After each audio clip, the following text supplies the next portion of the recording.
Buongiorno. Many thanks, Professor Balboni.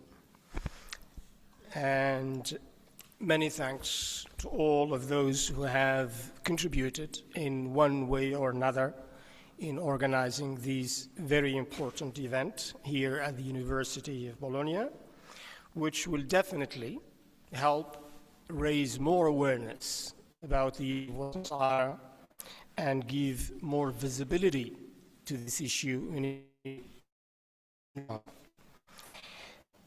I have prepared my presentation on the topic, which is the continued irresolution of the Western Sahara conflict, the right to self-determination versus realpolitik.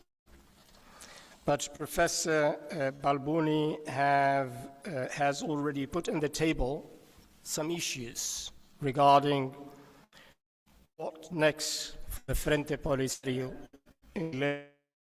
to the cases before the European Court of Justice, and then some comments that he made on the presentation of the proceeding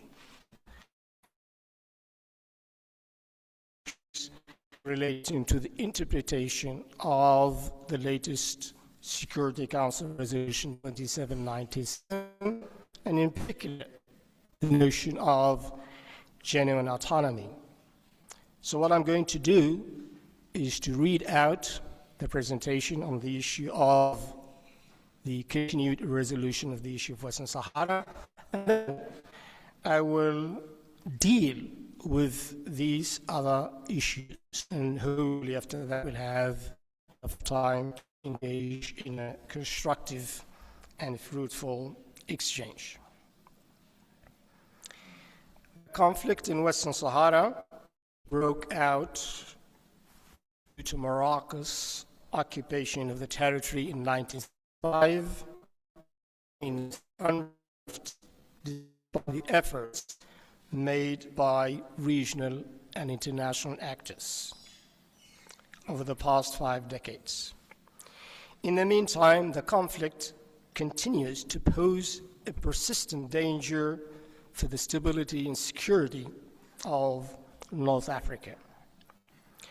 I am not going to get into detail about the history of the conflict because obviously of the time constraints. But what I intend to do today is to present our views on the root causes of the continued resolution of the conflict in Western Sahara and the way forward to unlock the situation and achieve a lasting solution. And as I said before, I hope we will have enough time to engage in a fruitful exchange.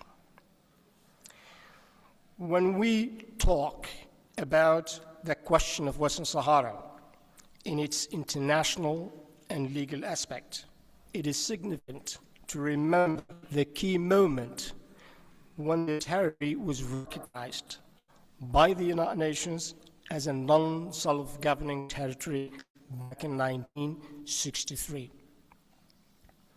The historic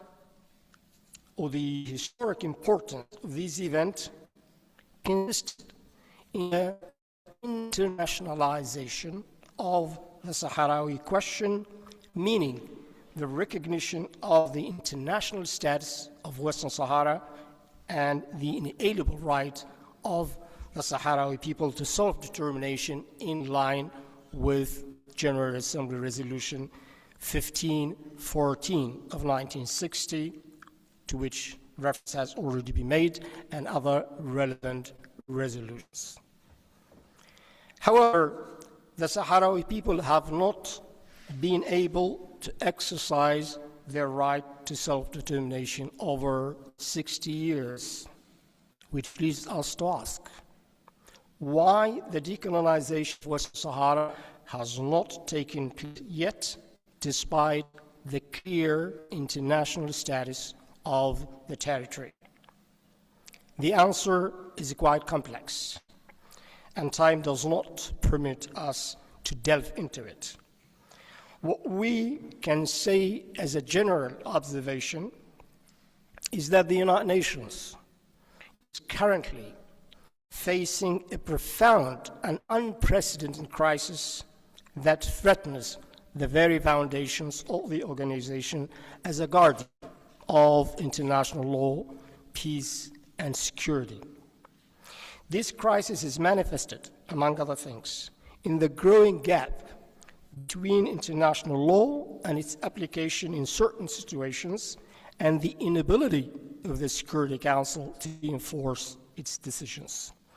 This situation has raised serious questions about the effectiveness of international law in the face of power politics and realpolitik. In other words, what we see in many situations these days is that the power of law is being replaced by the law of power.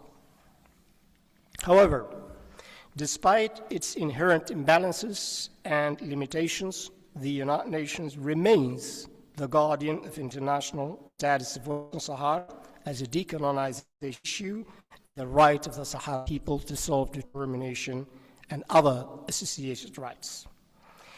Now that we are in a European context, it's important to remember that both the Charter of the United Nations and General Assembly resolutions, including Resolution 2625, to which reference has already been made as well, have served as the legal basis for the judgments of the Court of Justice of the European Union, including the judgments issued on the 4th of October 2024.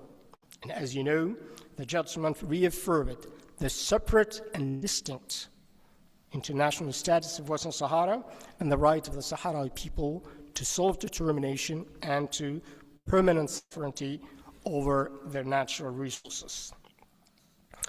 For this reason, it's very important to point out that Morocco's strategic objective remains the de-nationalization of the Sahrawi question. Why? Because Morocco knows very well that neither occupied force nor power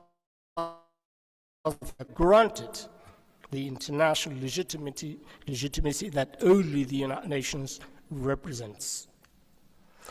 As you know, the UN peace process in Western Sahara began in 1988 when the two parties to the conflict, the Frente, POLISARIO in Morocco, accepted a settlement plan that was jointly elaborated by the United Nations and the Organization of African Unity. The plan provided for the holding of a self-determination referendum to enable the Sahara people in exercise of their right to self-determination to choose between independence and integration into Morocco.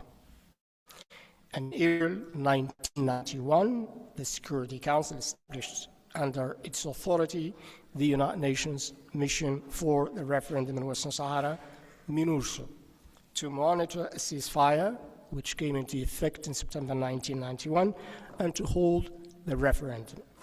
However, since Morocco declared publicly its rejection of the referendum in April 2004, the peace process has been facing major obstacles. The situation is further aggravated by the collapse of the 1991 ceasefire, which had maintained the status quo on the ground for almost 3 decades, resulting in the resumption of armed confrontations in November 2020. For its part, Morocco has not shown any political will to achieve a just and lasting solution. In fact, and as I have emphasized on several occasions, Morocco's strategic objective is not to find a solution at all, but to maintain the status quo. Therefore, the preferable solution is simply the continued irresolution of the conflict. This is why Morocco persists in its attempts to normalize and entrench its illegal occupation and annexation of a large part of the territory, and in the meantime, the Sahrawi people continue to suffer the multiple consequences of the occupation of their land.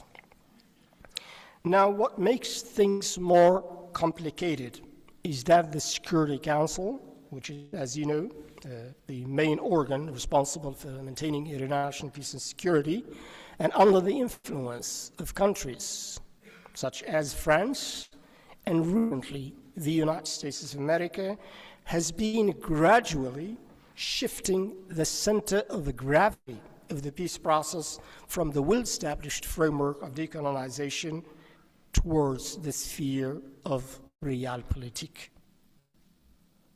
The very intense debates that revolved around the renewal of MINURSO last year in October demonstrated clearly this drastic, radical shift. Moreover, the international community has not shown any interest in the conflict, which is largely considered a low-intensity dispute. Moreover, the situation is relatively changing because of the involvement of the United States as part of its broader approach to settling conflicts through its transactional diplomacy and peace through strength policy. Based on the points discussed above, we believe that the root causes of the continued irresolution of the conflict in Western Sahara, and besides Morocco's obstructionist attitude, lie in the tension between the right to self-determination of the colonized peoples on the one hand and realpolitik considerations on the other, and the manifestations of this tension in practice. Now, let me explain briefly, and I know that the preceding speaker has dwelt on the right to self-determination in the UN context, but let me explain briefly, for the sake of clarity, what I mean by self-determination. As you know, self-determination as both a principle and a right is enshrined in the United Nations Charter, the international covenants, General Assembly resolutions, and the practice of states. In essence, self-determination refers to the inherent right of peoples to freely determine, without external interference, their political status and to pursue their economic, social, and cultural development. The term realpolitik, originally a German word, in contrast, briefly refers to a policy-making approach that prioritizes pragmatism over principles or ethical considerations. In other words, from a realpolitik perspective, political decisions should be made based on what's practical and achievable given the reality on the ground, rather than on what is considered just or ethically right. So a prime example of these tensions that I refer to between the right of colonized peoples to self-determination and realpolitik is the case of Resolution 2797 that was adopted by the Security Council on the 31st October last year. In the resolution, to which I will get back to later, the Security Council, among other things, calls upon the parties, Frente, POLISARIO, and Morocco, to achieve, and I quote, a final and a mutually acceptable political solution that provides for the self-determination of the people of Western Sahara, end of quotation, through discussions and negotiations without preconditions. It is, however, crucial to recall that the Security Council, which I already said is the organ among the 6 organs of the United Nations, which has the primary, not the exclusive, the primary responsibility for the maintenance of international peace and security is fundamentally a political body with broad decision-making powers that enable it to exercise political choice within the overall framework of the United States Charter. In other words, and as Judge Rosalind Higgins, the former president of the International Court of Justice, said, the Security Council generally operates, and I quote, within the law rather than according to the law. And this is a very important observation for those of you who study political science and even international law when approaching the United Nations Security Council.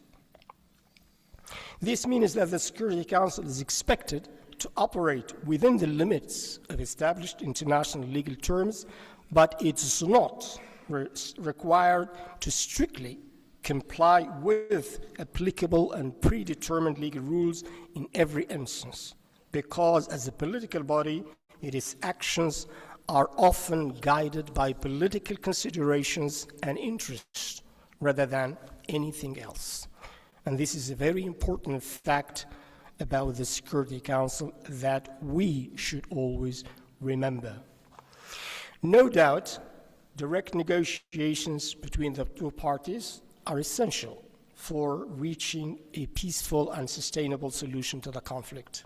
However, calling upon the parties to engage in negotiations without preconditions to achieve a mutually acceptable political solution on the one hand, which provides for the self-determination of the people of Sahara on the other, is incompatible with the principles governing the right of colonized peoples to self-determination. And I'll now say why. All United Nations relevant resolutions, mainly the General Assembly resolutions, which the only competent organ on issues of decolonization, not the Security Council for that matter, and decolonization law, including the International Court of Justice advisory opinions, to which some of them were referred to in case of Western Sahara, Palestine, or Chagos Island. All of them affirm that the essence of the right of colonized peoples to self-determination is free choice, meaning that the will of the people, not population or populations in plural, but the people concerned, should be expressed in a free and genuine manner. And in the case of Western Sahara, this means that the will of the Sahrawi people, who are the exclusive holder of the right to self-determination, must be expressed freely and genuinely through internationally established democratic processes and without any foreign interference of any kind. And let me explain this point more. The Security Council calls on the parties to engage in negotiations without preconditions.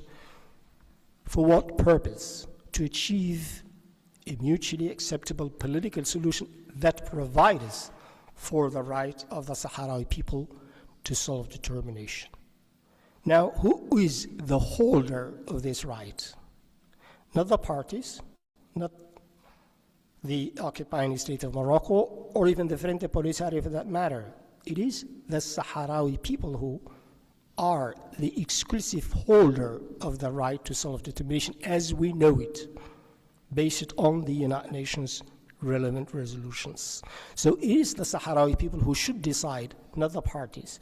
And therein lies the tension that I refer to between the political or the realpolitik consideration on the one hand and what is right and straightforward, which is the Sahrawi people being able to exercise the right to self-determination. In conclusion, the international status of Western Sahara as a decolonization issue on the agenda of the United Nations since 1963 is abundantly clear. there is no ambiguity whatsoever when it comes to the international status of Western Sahara as a decolonization issue. Therefore, the question before the international community comes down to this. Does it allow realpolitik and the rule of might makes right to prevail in the case of Western Sahara, and therefore allow Morocco's occupation of the territory to continue with impunity, or does it defend the fundamental principles of the existing international order which enshrine the right of colonized people to self-determination and prohibit the acquisition of territory by force? Without doubt, the realpolitik and might makes right approaches cannot be an option. And why is that? Because we would, all of us, states and citizens, accepting a return to a world in which, and I'm going to cite a famous Greek historian, we would be returning to a world in which the strong do what they can and the weak suffer what they must. And I'm sure you know what I'm referring to. The only option, therefore, is to allow the people of Western Sahara a genuine process whereby they can exercise freely and democratically their right to self-determination, which in essence means a right to choose. In our views, this is the only viable path towards a peace, a just and lasting solution. So this is the part that I prepared for the presentation, and if you'd allow me, I'll just touch the 2 points raised by Professor Balboni.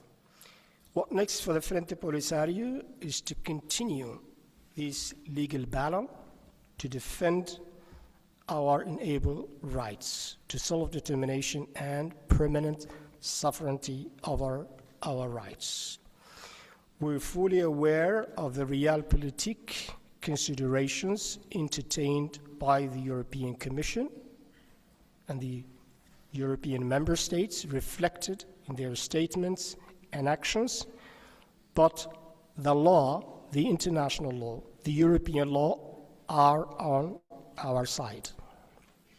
So that's what we intend to do. Aware of the complexity of the situation, how the European Commission is now trying to find ways to circumvent its own ruling. And if you would allow me just from outside, when we look to Europe, the place where the nation state was born, as we know it nowadays. And with that comes the rule of law. It is the same Europe that is trying to go beyond its rules, be selective in implementing its own rulings. The rulings that have been mentioned here are European rules. They are not our rules. There are your rules as Europeans, and you have to abide by them. That's on the issue, and if there's more time, we'll talk about that. On the observations made about the Security Council Resolution 2797 and what it says, and I could just tell you briefly for how we read it. Security Council resolutions, for your informations, are political statements. They are not legal rules, because the Security Council is not the International Court of Justice. The only main judicial body of the UN system is the ICJ, not the Security Council, or even the General Assembly for that matter, although that's debatable, and we can discuss that. So that's a political statement. What does the political statement say? In its operative part, solution that must be mutually acceptable for both parties, Frente Polisario and Morocco, and provides for the self-determination of the people of Western Sahara, not the populations. People of Western Sahara, self-determination, I have already told you what it means, and consistent with the purposes and principles of the UN Charter, including the right principle of self-determination that has been already mentioned. Where is the notion of a genuine autonomy is mentioned? Operative paragraph 3, when the Council says it recognizes that a genuine autonomy could represent a most feasible outcome. Quote.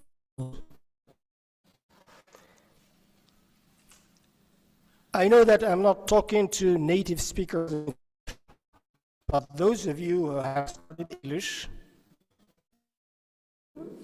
the phrase a most is not standard English. The superlative does not admit a indefinite article. It must be the most, right? Also in Italian is the same. I don't speak Italian, so I'm drawing in English because the resolution was drafted by the US. That's the original language. But what it does mean, if we leave it at this, and don't forget could, the probability, it could not. It actually, A in this sense, which is not standard in English, operate as an intensifier. So it must be read could represent a very, so on and so forth. But then back to the genuine, I will not take much of your time. I'll just leave this question. How many of you have read Morocco's autonomy proposal of 2007? One question. Second question. How many of you have read Morocco's 2011 Constitution? Question 3. How many of you have read any constitution that limited to Europe? Any European constitution where there is an autonomy arrangements? I'll give you one example. The only country in the world which is built on autonomy is Spain. Who has read Spanish Constitution? This is assignment for you to do later on. But the conclusion is this. In an authoritarian regime, autocratic regime, like the case of Morocco, you cannot even contemplate autonomy for Casablanca region or Rif region. We're not talking about Western Sahara. As you know, it's separate and distinct. We abide by the law. So there is no way of Morocco granting autonomy to Western Sahara, because that would be the first time since the establishment of the United Nations that a country would grant autonomy to a non-self-governing territory over which it does not have sovereignty. Bear this in mind. But even genuine autonomy for Casablanca region, is that feasible? It is not. And I leave you with this. Thank you very much.